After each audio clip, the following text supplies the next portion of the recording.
আসসালামু আলাইকুম রহমতুল্লাহি অবরকাতুহু।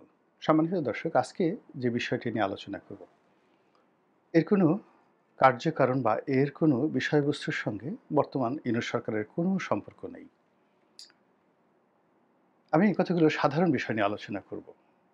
সেই আলোচনা করলে আপনি বুঝতে পারবেন যে শেখ হাসিনার জন্য কিভাবে পলায়ন অনিবার্য হয়ে পড়েছিল। তারপর কিভাবে হোসেন মোহাম্মদ এরশাদ তার একটা সম্মানজনক বিদায় হয়েছিল এবং কিভাবে জাস্টিস শাহাবুদ্দিন তিনি দুটো দায়িত্ব পালন করে সম্মানজনকভাবে কবরে যেতে পেরেছিলেন এই বাংলার মাটিতে। একইভাবে আ জাস্টিস হাবিবুর রহমান অসাধারণ একজন মানুষ। আমি এই ৩ টি উদাহরণ দিলে আপনি বুঝতে পারবেন যে ডক্টর মোহাম্মদ ইউনূস বর্তমান যারা সরকার রয়েছেন তাদের আ অনিবার্য পরিণতিটা কোন দিকে যাচ্ছে। এটা খুব সহজেই বুঝতে পারবেন। তো শুরু করা যাক ১ম এ। আগে বলি যে মানুষ কখন পালায়? কখন পালায়? ১ নম্বর হলো যে মানুষ যখন খুব ভয় পেয়ে যায়, ভীষণ রকম ভয় পেয়ে যায়, প্রাণের ভয়, বেইজ্জতি হওয়ার ভয়, অপমানিত হওয়ার ভয়, তখন মানুষ পালায়। কখনো, কখনো অ পালানোর প্রয়োজন পড়ে না। কিন্তু পরিবেশ পরিস্থিতি এতটা যাকে বলা হয় অসম্মানজনক হয়ে পড়ে, অমর্যাদাকর হয়ে পড়ে যে মানুষ নিজের মাথায় নিজে পিস্তল ঠেকিয়ে বা যাকে বলা হয় বিষধর সাপ সেই আ সেই সাপের যে ঝাঁপির মধ্যে হাত দিয়ে নিজেকে সাপের দংশন দ্বারা বিষাক্ত করে মারা যায়। এডলফ হিটলার যে সময়টাতে মারা গেলেন এবং আত্মহত্যা করলেন, ওই সময়টাতে কিন্তু পরাজয় তার জন্য অনিবার্য ছিল না। তিনি আরও ৪-৫ দিন বেঁচে থাকতে পারতেন। তারপর তিনি যদি কোথাও পালাতে চাইতেন, আ ঠিক সেই ব্যবস্থাটা তার জন্য ছিল। তিনি পালাতে পারতেন। কিন্তু যে অহমিকা বোধ, যে দাপট, যে অহংকার তাকে পেয়ে বসেছিল, তার কাছে মনে হয়েছিল যে সেই অহমিকার জায়গাতে একটি আঁচড় লাগার পরিবর্তে মরে যাওয়া অনেক, অনেক নিরাপদ। নেতাজি সুভাষচন্দ্র বসুর ক্ষেত্রে একই অবস্থা হয়েছিল। যাই হোক, আ সেটা ভিন্ন বিকজ আ তাকে নিয়ে যে পরস্পর বিরোধী ইতিহাস রয়েছে, সেই ইতিহাসে আমরা তাকে খুব সম্মান করি, শ্রদ্ধা করি। কিন্তু ২য় বিশ্বযুদ্ধের পরে ভারতের যে রাজনীতি, আ যে আবহাওয়া, যা কিছু হলো ওটা নেতাজি সুভাষচন্দ্র বসুর জন্য খুবই অবমাননাকর ছিল। ফলে তার অন্তর্ধান হয়ে যাওয়া, তার মরে যাওয়া, প্লেন ক্র্যাশে তার নিহত হওয়া, এই বিষয়গুলো নিয়ে নানা রকম মিথ রয়েছে। কিন্তু মূল ব্যাপারটা হলো যে আ তার জন্য ২য় বিশ্বযুদ্ধ পরবর্তী বছরগুলো সম্মানজনক ছিল না। আপনারা যারা ইতিহাসের মহানায়িকা মানে দ্য লাস্ট ফারাও মানে সর্বশেষ ফেরাউন ক্লিওপেট্রা আ কে জানেন, চিনেন। ইতিহাসে লিখা আছে, সিনেমা হয়েছে। বিশেষ করে উইলিয়াম শেক্সপিয়ারের কারণে এটি একটি অমর কাব্য, অমর কাব্য। আধুনিক আ মিশর, মিশরের পার্শ্ববর্তী সিরিয়া, এরপর আজকের যে জেরুজালেম, এই পুরো অঞ্চল মূলত তার দখলে ছিল।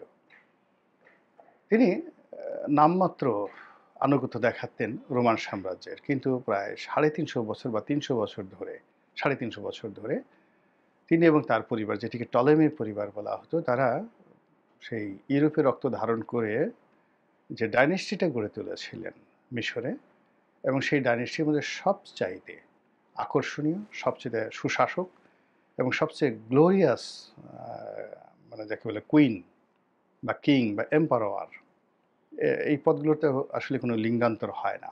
সেটা ছিলেন ক্লিওপেট্রা। তিনি পৃথিবীর ওই জমানার সবচেয়ে যে দুজন বীরকে তার প্রেমে আবদ্ধ করেছিলেন, আকৃষ্ট করেছিলেন, সেই দুজন বীর শুধু ওই জমানার বীর নয়, মহাকালের সর্বকালের সেরা দুজন বীর।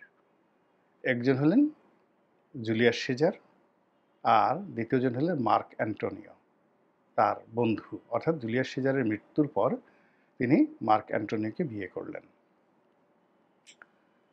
তার প্রয়োজন, তার আকর্ষণ এত মানে যাকে বলা হয় ছিল, যেটা বলার মতো নয়। তার আবেদন তাকে আসলে হারাতে চায়নি কেউ। ফলে জুলিয়াস সিজারের মৃত্যুর পরে রোমে যে গৃহযুদ্ধ শুরু হয়, সেই গৃহযুদ্ধে জুলিয়াস সিজারের নাতি, প্রপুত্র অক্টাভিয়ান সিজার বা অক্টাভিয়াস সিজার তিনি ক্ষমতা লাভ করেন এবং ক্ষমতা লাভ করতে গিয়ে তাকে মার্ক অ্যান্টনির সঙ্গে যুদ্ধে জড়িয়ে পড়তে হয় এবং মার্ক অ্যান্টনিকে ধাওয়া করতে করতে তিনি মিশরে আসেন।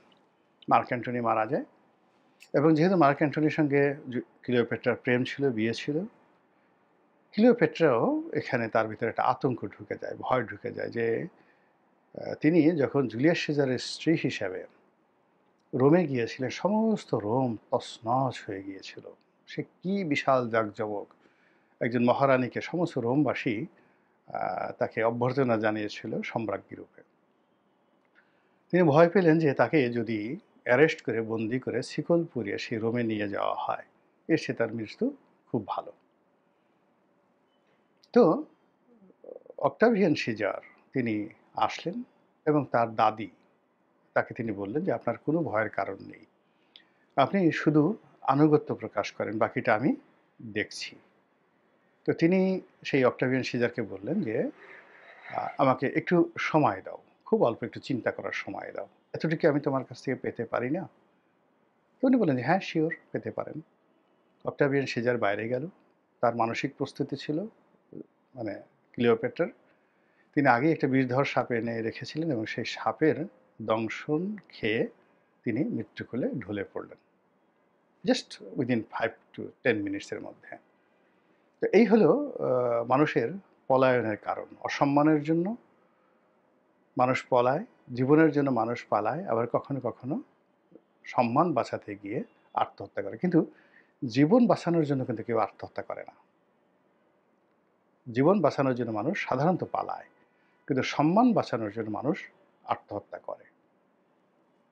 এমনও ঘটনা ঘটেছে যে অনেক বড় বড় রাজা এবং বাদশা তারা জানেন যে তাদের মৃত্যুর পরে তাদের লাশ তছনছ করা হবে, এই জন্য জীবিত অবস্থায় তারা অসংখ্য কবর খুঁড়ে গেছেন এবং তার শত্রুরা তন্ন তন্ন করে খুঁজে তাদের লাশ পায়নি।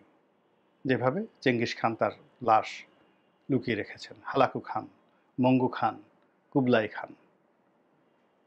তো যেটা বলছিলাম যে আমাদের এই বাংলাদেশে বহু বাদশা বহুবার পালিয়েছেন, কিন্তু এখানে আমাদের সম্মানটা কখনো ওই পর্যায়ে পৌঁছেনি। আমাদের এখানে আততায়ীদের হাতে রাজা বাদশারা মারা গেছেন, প্রাসাদ আক্রমণ করে তাদেরকে মেরে ফেলা হয়েছে, কিন্তু আমাদের আত্মমর্যাদাবোধ কখনই এমন পর্যায়ে ছিল না যে আমরা আত্মহত্যা করব, সুইসাইড করব। এই সম্মানের পর্যায়ে আমরা কখনো যেতে পারিনি, অথবা আমাদের সম্মান এমন যে আত্মহত্যা করব কেন, দরকার হলে পালাবো, পালাতে গিয়ে ধরা পড়ব, ধরা পড়ার পরে আমাকে ধরে আনবে, জুতোর মালা পরিয়ে ঘুরাবে, তবু আমি আত্মহত্যা করব না। আমরা আগে এক সময় পড়তাম যে রাজার হাতে একটা আংটি থাকতো, হীরার আংটি, সেই আংটির সঙ্গে হীরার মধ্যে একটা বিষ লুকায়িত থাকতো।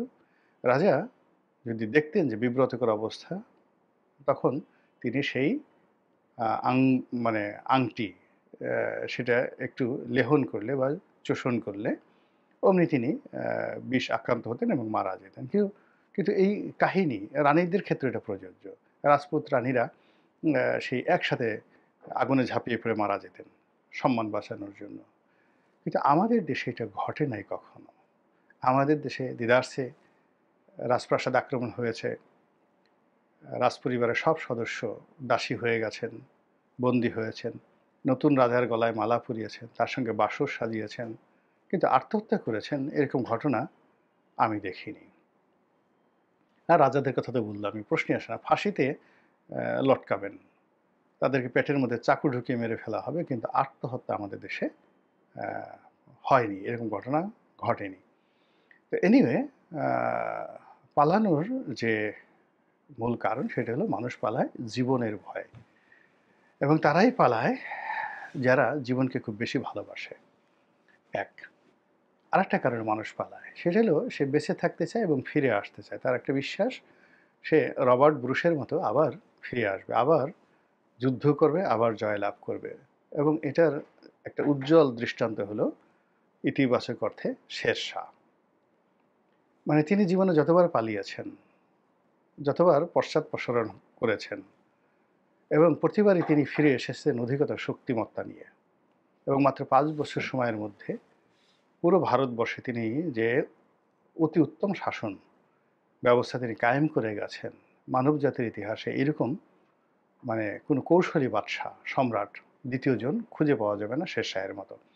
ফলে পালানোটা অনেক সময় কৌশলগত কারণে এটা খুবই গুরুত্বপূর্ণ একটা বিষয় যেটা শেরশাহের জীবন থেকে পাওয়া যায়। তো এরকম কারণে অনেকে পালায়, কিন্তু তার সঙ্গে সঙ্গে আবার যেটা বললাম যে 99.99% ক্ষেত্রে জীবনকে যারা খুব বেশি ভালোবাসেন, জীবনের মায়ায় পালান। এই গেল একটা। ২ নম্বর হলো পশ্চাদপসরণ বা নিরাপদ প্রস্থান। ইতিহাসের সব ক্ষেত্রেই দেখা যাচ্ছে যে যখনই কোনো সেনসিটিভ জায়গাতে কেউ যায়, তখন সেখান থেকে নিরাপদে কী করে পালানো যায়, এই রাস্তাটা সবাই খোলা রাখেন। সব জায়গাতেই খোলা রাখেন এবং কোনো একটা মানুষ যখনই একটা গুরুত্বপূর্ণ জায়গাতে যায়, সে যাওয়ার সাথে সাথেই সে চিন্তা করে এখান থেকে কী করে সম্মানজনকভাবে বিদায় নেওয়া যায়। আমাদের দেশে আগে যেটা বললাম যে জাস্টিস হাবিবুর রহমান এবং জাস্টিস শাহাবুদ্দিন, এই দুজনের বিদায় ছিল সবচেয়ে সম্মানজনক। এতটা সম্মান নিয়ে রাজপথ থেকে গত ১০০ বছরে আমাদের দেশের কোনো রাজপুরুষ বিদায় নিয়েছেন এটা হয়নি। এর কারণটা ছিল এই দুজন মানুষ ছিলেন নির্লোভ। তাদের কোনো লোভ ছিল না। ২ নম্বর হলো যে তাদের কোনো আত্মীয় স্বজন দ্বারা তারা ইনফ্লুয়েন্সড বা কলুষিত হননি। তারা তাদের প্রেমিকা হাসিনা ভানু, তারা তাদের প্রেমিকা কদবানু, তাদেরকে মঞ্চে মিনিস্টার বানাননি। তারা তাদের শ্যালক শ্যালিকা ভাতিজা তাদেরকে ধরে ধরে এনে রাজকর্মের আশেপাশে বসাননি। তারা ছিলেন একক, সিঙ্গেল, এবং একক হিসেবেই তারা তাদের যে নিজেদের কর্তৃত্ব এমনভাবে তারা প্রতিষ্ঠিত করে ফেলেছেন, তাদের একবারও মনে হয়নি যে আমাদের এই কাজকর্ম করার জন্য আমার যে একজন আত্মীয় আছেন, আমার যে একজন স্বজন আছেন, আমার যে একজন শ্যালক আছেন, আমার একজন দুলাভাই ভাই আছেন, তার সহযোগিতা আমার দরকার। এরকম স্বজন প্রীতি তাদের মধ্যে ছিল না। আর স্বজনের প্রতি নির্ভরশীলতা, পরনির্ভরশীলতা ছিল না। তারা ক্ষমতায় এসে একজন বন্ধুকে খুঁজেনি, একজন আত্মীয়কে খুঁজেনি, কাউকে খুঁজেনি। ফলে তাদের কোনো লায়াবিলিটি ছিল না, দায়বদ্ধতা ছিল না। পুরো রাষ্ট্রযন্ত্রকে তারা বিশ্বাস করেছিলেন। যা আছে সবাইকে তারা আনকন্ডিশনাল বিশ্বাস করেছিলেন। আর রাষ্ট্রযন্ত্র তাদেরকে বিশ্বাস করেছিল। এটা হলো দুনিয়ার একটা নিয়ম যে আপনি যদি কাউকে বিশ্বাস করেন, সেও আপনাকে একইভাবে বিশ্বাস করবে। ফলে এই ২ জন মানুষের সম্মানজনক বিদায় হয়েছিল। কিন্তু আমাদের দেশে দেখুন, একমাত্র জিয়াউর রহমান সাহেব ছাড়া, উনি যদি বেঁচে থাকতেন, আল্লাহ তাকে বাঁচিয়ে রাখুন, তারও সম্মানজনক একটা বিদায় হতো। বাকি যারা আছেন সবারই কারো প্রেমিকা বা প্রেমিক তাকে লাগবে, কারো মামাকে লাগবে, কারো শ্যালককে লাগবে, কারো ভাই ব্রাদার। মানে এই যে স্বজন প্রীতি, সেটা তত্ত্বাবধায়ক সরকার হোক, সেটা সচিব হোক, সেটা প্রধানমন্ত্রী হোক, সেটা রাষ্ট্রপতি হোক, সবাই যার যার মতো করে এই আত্মীয় স্বজনের যে স্বজনপ্রীতি যারা দেখিয়েছেন, একটি লোক সিঙ্গেল তারা সসম্মানে ক্ষমতা থেকে বিদায় নিতে পারেননি। তো কাজেই এখন যারা আছেন তারা যদি এই কাজটি করে থাকেন, আপনি নিশ্চিত থাকেন তারা সম্মানজনক বিদায় পাবেন না। অতীতে যারা অসম্মানিতভাবে ক্ষমতা থেকে গেছেন, তাদের মধ্যে তাদের পরিণত হবে। একবারে সর্বশেষ যেটা হলো নিরাপদ প্রস্থান, যেটা এরশাদের ক্ষেত্রে হয়েছিল। তার স্বজনপ্রীতি ছিল, তার প্রেমিকাদের সে বিশাল লাইন, তার ভাই ব্রাদার, আত্মীয় স্বজন, বোন ঠোন, মানে তিনি দুনিয়ার কাউকে বাদ দেননি। কিন্তু তিনি যেটি যাকে বলে তার সব কিছুর মধ্যে যেটা ছিল, সেটা তার একটা নরম, একটা কাইন্ড হার্ট ছিল। তিনি রক্তারক্তি চাননি।